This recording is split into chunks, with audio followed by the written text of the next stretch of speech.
Hello and welcome. Today we're gonna solve Secret Web Revenge from QnQ Security or Sec CTF. There is source code right here, but it's really easy. You don't even have to use source code. It has SQL, which directly might suggest SQL injection. You don't need anything of the source code but the Docker file.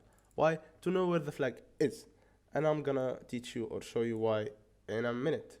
You can see that copy flag.txt at /var/flags/flag.txt, which is the location of the flag. You have an login to XML parser, which suggests XXE, which we can use to get local file inclusion, or SRF. We can also use it to get RCE in some weird cases, but let's try. We first try this our simple payload without even looking at source code. It says database error occurred. This tells us that there is SQL injection, but there is an error. Usually when there is an error, I remove this comment and I try to use this one instead, or try to use the one where it ends with the hashtag symbol like this, and this one worked, which is great.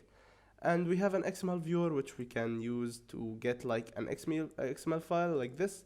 Let's load it and let's use our interceptor to intercept the request to see the contents of it. It's a simple one. It has an XML syntax right here with an XML entity XXE, which does system file flag.txt to get our flag.txt.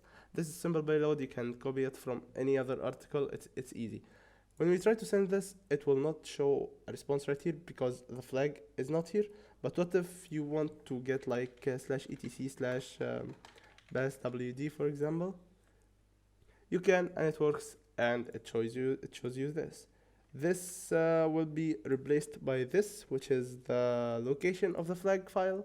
Oh, sorry. Let's try to send this now. And as simple as that. Now we have a flag revenge suite when done right. Why was this revenge when it was this easy? Because there was Secret Web, which had a massive flaw. They forgot to remove the flag file from the root directory of the web, so you could just do /flag.txt, and as simple as that, you can see the flag. I hope you learned something new and you liked it. So yeah, I'll see you in the next video.